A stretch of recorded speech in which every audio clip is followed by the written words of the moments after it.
And what does he learn in the book? All right, so he learns in the book that it's about a Qareen. And Sam says, it's a creature, corporeal in form, a slave to your commands. And Dean's like, kind of like a genie. And Sam's like, well, I guess. So, and then he tells him that someone chants a curse, lays a wet one on you, then the victim is seduced and killed by the Qareen. And instead of taking the form of Barbara Eden, they present themselves as your deepest, darkest desire.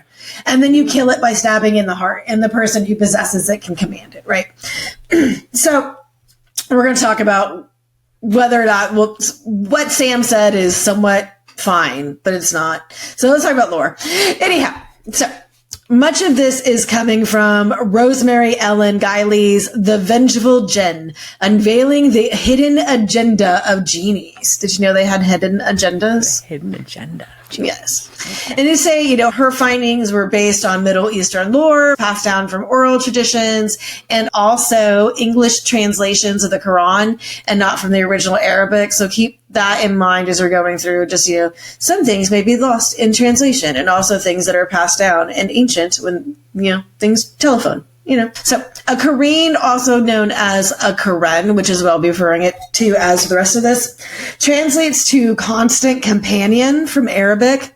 And it, like I said, it's a fairly old concept. It appeared in pre-Islamic texts. And because of that, there are varying opinions on its exact nature.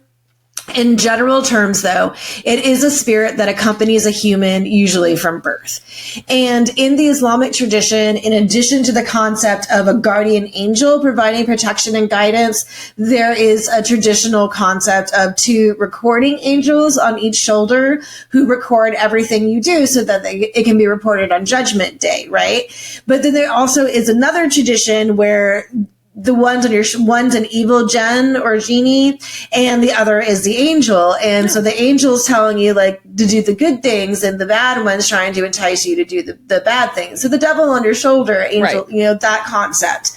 So every person is said to have a Qaren assigned to them at birth as their companion spirit. And like I said, there's multiple interpretations of what that spirit is and what their intentions are. But in some case, it is like that one that's on your shoulder trying to lure somebody into temptation. But in most cases, are very similar to a jinn. They're just maybe like a different genus or species, right? Like related, but not the same. Right. Or sometimes it is an actual jinn.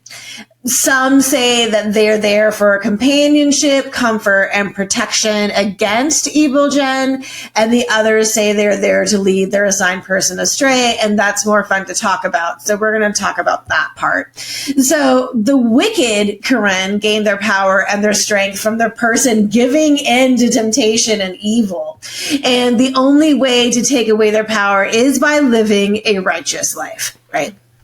So Qarens come in any gender and which one you were assigned. Again, this varies on which version you ascribe to.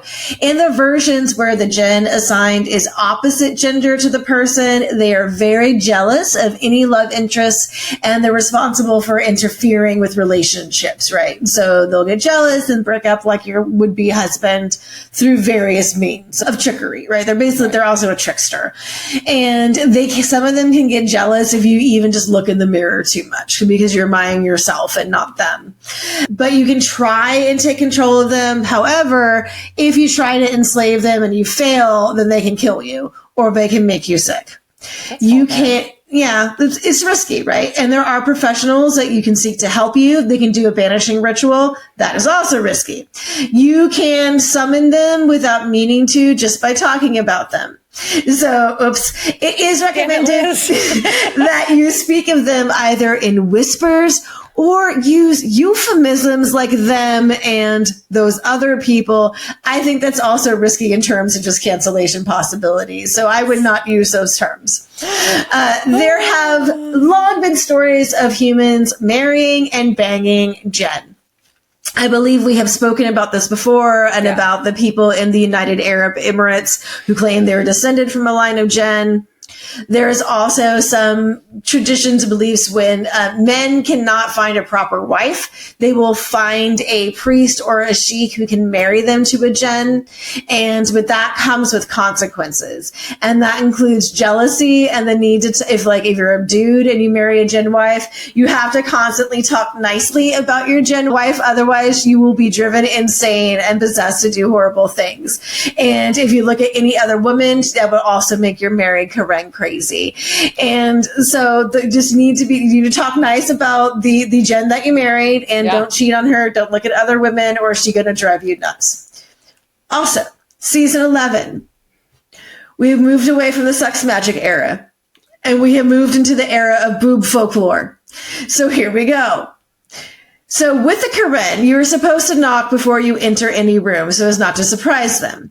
This story was told to Gaili about someone's cousin who was married to an evil genie. At least that's what I got from her stuff. So, quote, for a year, he and his jinn wife had lived happily together, and they even had a son.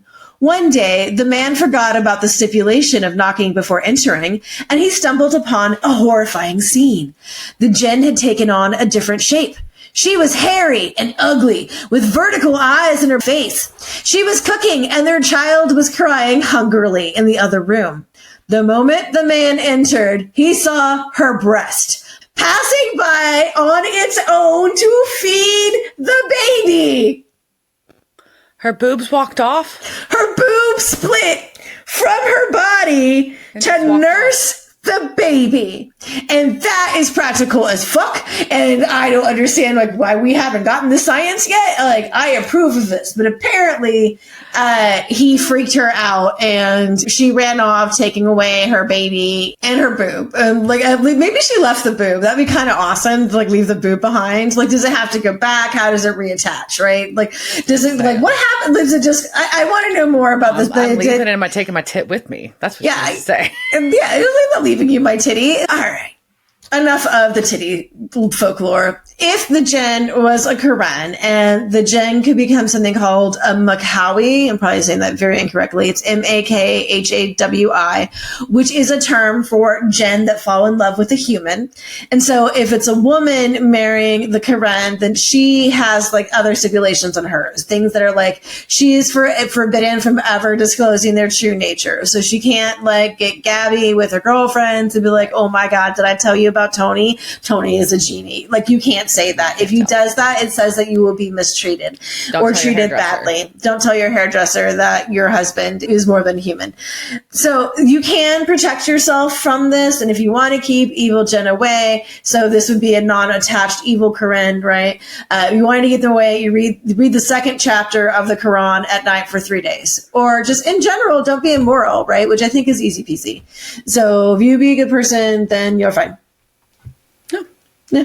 But also, Disconnected Titty, maybe my next album.